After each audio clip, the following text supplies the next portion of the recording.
Thank you, everybody, for joining us here at the First Alert Desk for your Friday edition of Catch Up Quick. This is a segment where we catch you up on the stories making headlines in and around Metro Atlanta.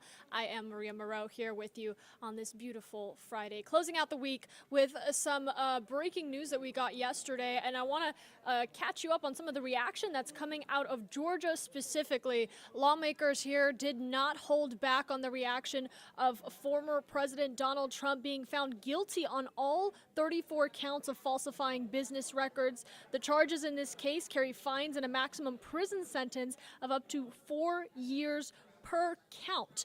This ruling is historic in so many ways. First of all, the conviction of a former president has never been heard of before.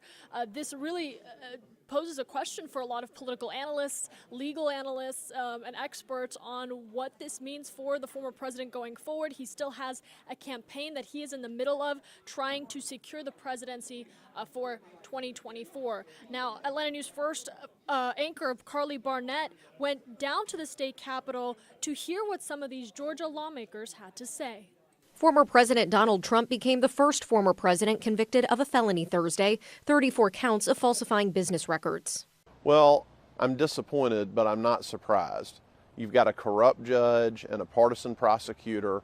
This was a preordained outcome from the very beginning. Former Georgia Senator and current chairman of the Georgia Republican Party, Josh McCoon, does not believe this will negatively impact Trump. In fact, the opposite. I think it ensures that Donald Trump is going to win by a large margin. Georgia Republicans are not backing up 1 inch. We are more committed than ever to the election of Donald Trump as our next president. Governor Brian Kemp said on social media platform X, quote, "From the beginning, this prosecution and trial have been driven by partisan politics. Despite today's events, the ultimate verdict is up to the American people on November 5th. President Joe Biden also looking to Election Day. Team Biden-Harris saying in part, Donald Trump has always mistakenly believed he would never face consequences for breaking the law for his own personal gain. Going on to say there is still only one way to keep Donald Trump out of the Oval Office, at the ballot box. Representative Nikema Williams of Atlanta, chair of the Democratic Party of Georgia, echoed this, saying, Georgians cannot afford a second term of our freedoms being ripped away by an unhinged and even more dangerous candidate. Now, the former president is expected to have a sentencing hearing date set for June 11th. We, of course, will stay on top of this. But ahead of that, in the next hour, actually, Donald Trump is scheduled to hold a news conference of his own at Trump Tower, where he will deliver remarks about this outcome. We, of course, are going to stream that live for you right here on Atlanta News First Plus. Also happening today, the man accused of killing nursing student Laken Riley. You might remember this devastating story on the campus of the University of Georgia. Well, he will appear in court for a plea hearing.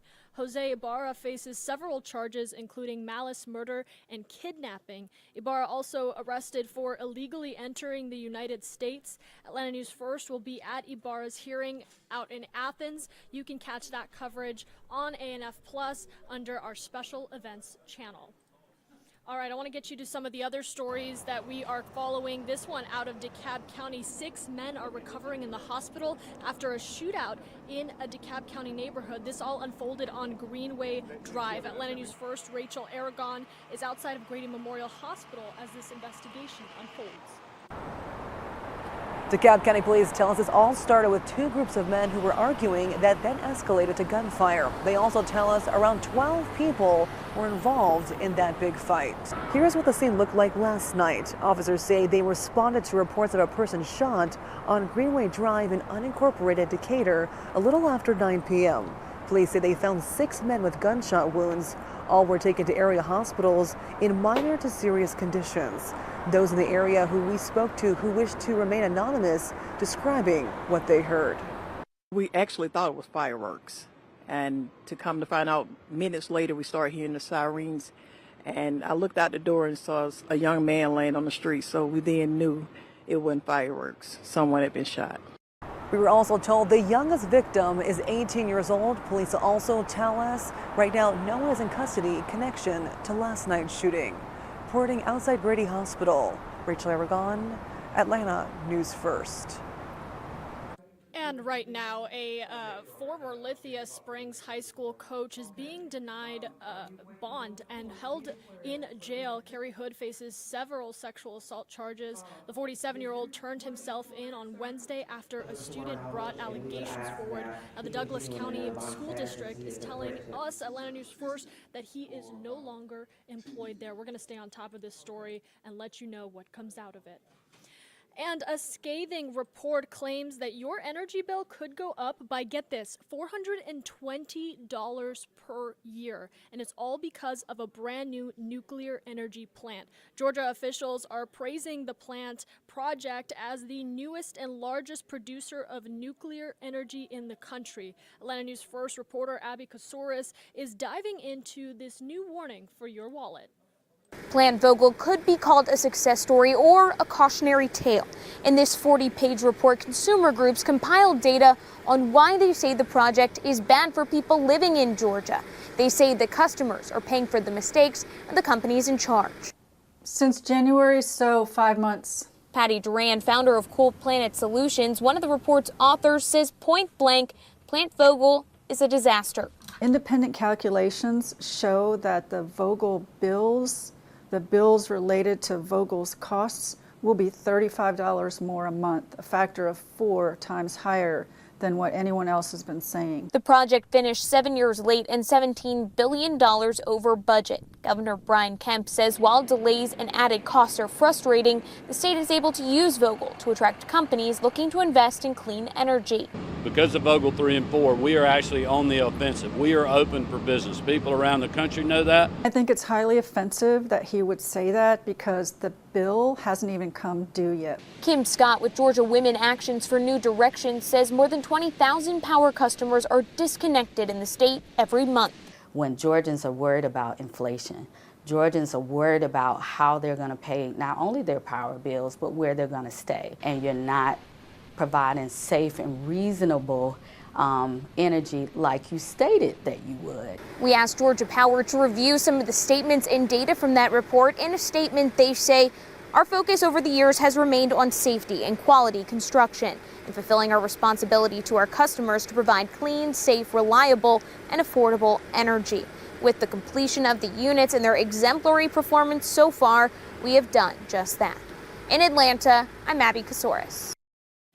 And it's Friday, so I think we can all get behind one thing, appreciation for the beautiful weather that we are having. We know a lot of you are starting to form your weekend plans. First Alert meteorologist Rodney Harris is here to help you do just that. All right, good morning to you, Maria, and happy Friday, everybody. There is a live look over Buckhead as you are seeing a mostly sunny sky there across metro Atlanta. What a nice day today. It's been a nice week throughout the region, and that's something that will continue here at least through today. I want to say hi to everybody. So there we go. Good morning to you.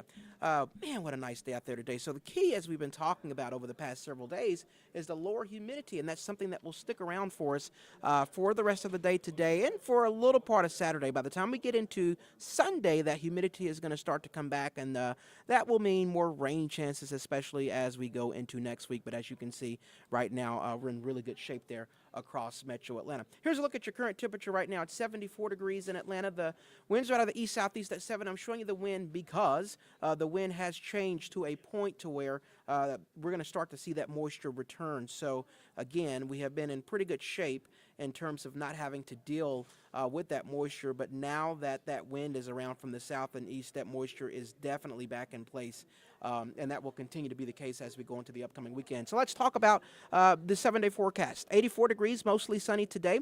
For Saturday, there is a 20% chance, or excuse me, a 30% chance of some showers out there. I want to talk about what's going to happen on Saturday. So here's our forecast model. Saturday morning, we have rain in Alabama, and that rain will slowly make its way eastward into Georgia. But because of the lack of humidity, as you can see, that rain's kind of breaking apart. So we just have a few showers in your forecast in metro Atlanta for Saturday afternoon. We think that the better chances of rain will be further west as you go into far west Georgia. And then the further east you go into metro Atlanta, the rain chances will start to dwindle. So Saturday afternoon from like Rome to Carrollton down toward LaGrange, you have the best chance of seeing some showers. A lesser chance in metro Atlanta, but again, don't be surprised if you see some showers out there during the evening time. Certainly not enough for you to cancel your plans. Saturday will be a cloudier day, but definitely dry enough to where you can keep your plans. And then Sunday, a weak cool front is moving in, so we'll keep the rain chances around for Sunday afternoon and evening. Some isolated storms also possible on Sunday. Not really forecasting any storms on Saturday, but don't be surprised if you see some lightning out there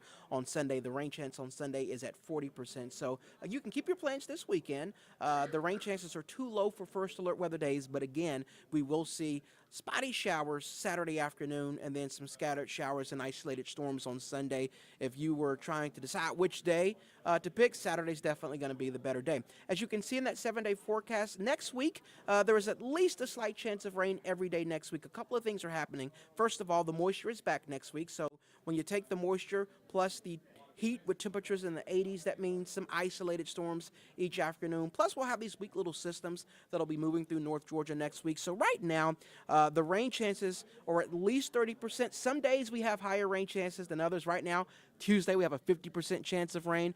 Those rain chances may adjust. I want to let you know that because of the nature of these systems, but know that there's at least a chance of rain every single day next week starting Monday. And right now, the higher chances are on Tuesday and Thursday because we think we'll see stronger systems those days. But those rain chances may adjust for your purposes. What you should know is that starting Monday, there's at least a chance of rain each and every afternoon. And if you've been around here a while, you kind of get this pattern. It's summertime, and that's typically what we see during the summer here across Metro Atlanta. Hot, humid weather with at least an isolated storm or two each and every day. So that's what we're looking at next week. I can tell you today is really nice. You do not have to worry about any rain. The humidity will stay low, and that's something that we will certainly take. We'll keep you up to date on this forecast, which will most certainly update on Atlanta News First at noon. Until then, we hope you guys have an amazing Friday, and until next time, we'll see you soon.